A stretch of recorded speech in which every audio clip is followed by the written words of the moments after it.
नमस्कार. मी उमाजी केळुसकर आपले कोकणनामामध्ये स्वागत करीत आहे. तसा आजचा दिवस कोकणवासियांसाठी दुःखाचा आहे.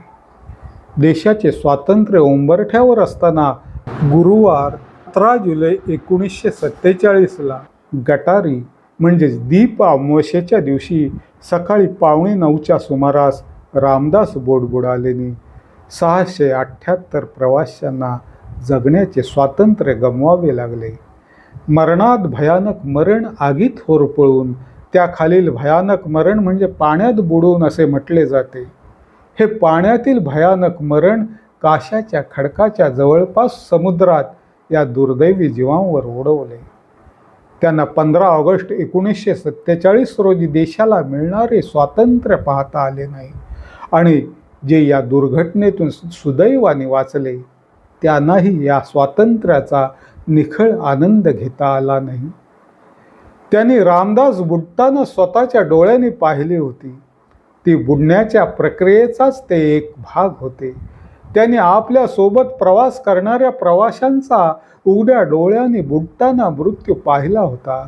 तान्ह्या बाळांसह त्यांच्या माता, लहान मुले, गर्भवती स्त्रिया, वृद्ध, तरुण यांच्या मृत्यूंनी त्यांच्या मनस्वास्थ्यावर विदारक परिणाम झाला होता. या धक्क्यातून ते कालांतराने बाहेर पडले.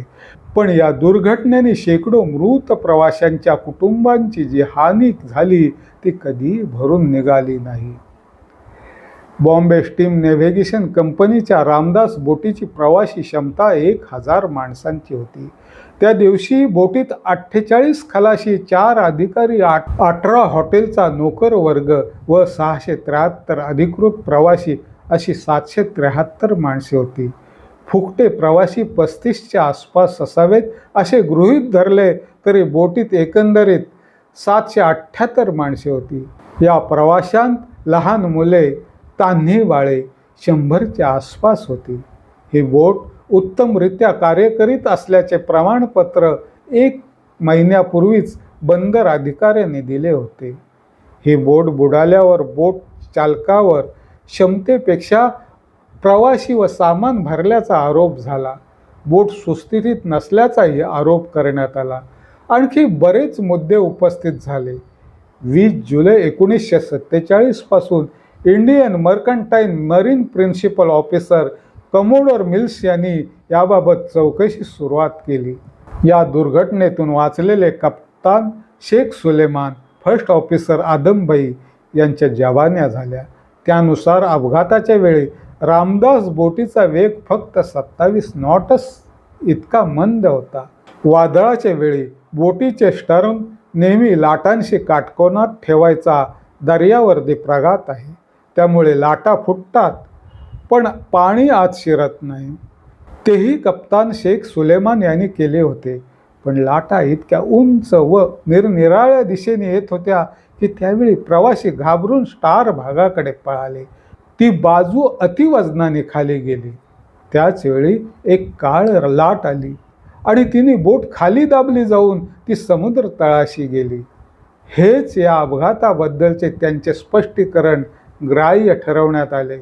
बिनतारी संदेशवहन यंत्रणेची भारत सरकारकडे मागणी करूनही सरकारकडून ती आम्हाला मिळाली नाही असे सांगून बिनतारी संदेशवहन यंत्रणेबाबतच्या आरोपांपासून कंपनीने आपले हात झटकले.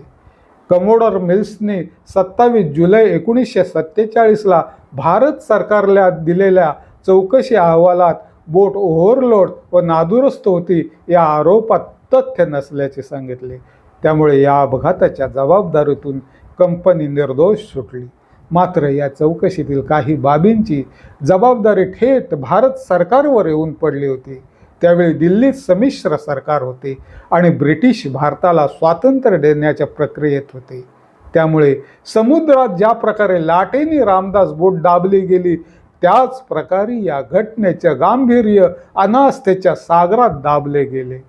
कप्तान शेख सुलेमान यांचा परवाना रद्द करून या प्रकरणावर पडदा टाकण्यात आला. परंतु या घटनेनंतर बॉम्बे स्टीम नेव्हिगेशन कंपनीला घरघर लागली आणि ती इंडिया स्टीम नेव्हिगेशन कंपनीत विलीन करण्यात आली.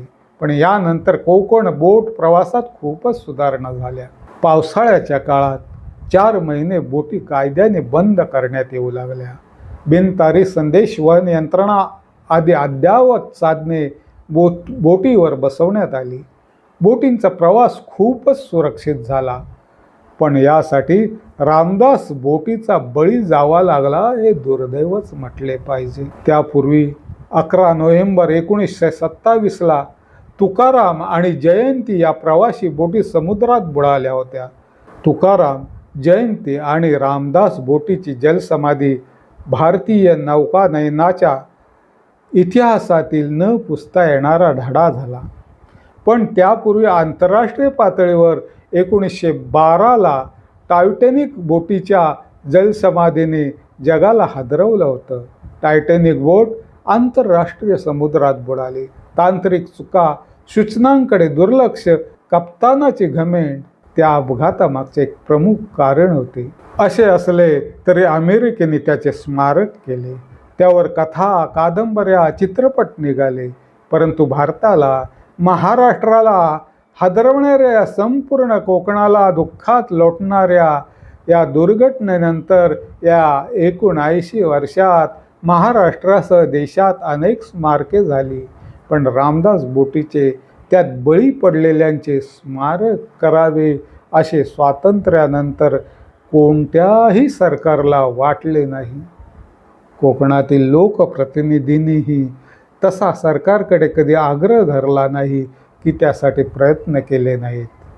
स्मारकावरून वातावरण तापवण्याच्या दृष्टीने रामदास बोट ही कळीचा मुद्दा कधीच राहिला नाही. रामदास बोटीशी निगडीत असलेले एक दुवे निखळत गेले. माझे वडील मदन रघुनाथ तथा बाबूराव केळुस्कर यांनी धरमतर खाडीत वाहत असलेल्या एका मुलाला वाचवले होते. माझे वडील 2002 साली वयाच्या 81व्या वर्षी हे जग सोडून गेले.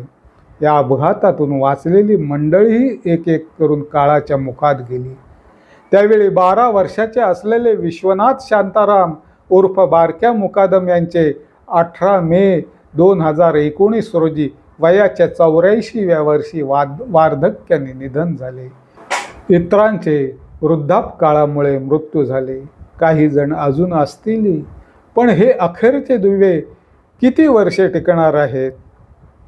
एक ना एक दिवस तेही विस्मृतीत जातील आणि रामदास बोटही विस्मृतीत जाईल. या बाबी विस्मृतीत गेल्या तर कोणाला त्याचे काय पडले आहे? पण अशा निराशाजनक परिस्थितीतही एक हिरवळ पाहायला मिळते आहे. ते म्हणजे या बोटीत जलसमाधी मिळालेल्या भुते येथील पांडुरंग पोसू घरत यांचे पुत्र श्रीरंग घरत. ते भाल नाका ज्येष्ठ नागरिक संस्थेचे अध्यक्ष असून रामदास बोटीचे स्मारक व्हावे म्हणून धडपडत आहेत. जागा मिळाल्यावर लोकसभागातून रामदास बोटीचे सुंदर असे स्मारक उभे करणार आहेत. एक सामान्य माणूस असामान्य भूमिका बजावणार आहे आणि त्यांचे सध्या वय 84 आहे. मुरदाड शासन व्यवस्था किती दाद देते, संवेदना दाखवते हे लवकरच दिसून येईल. तुर्तास थांबतो. नमस्कार.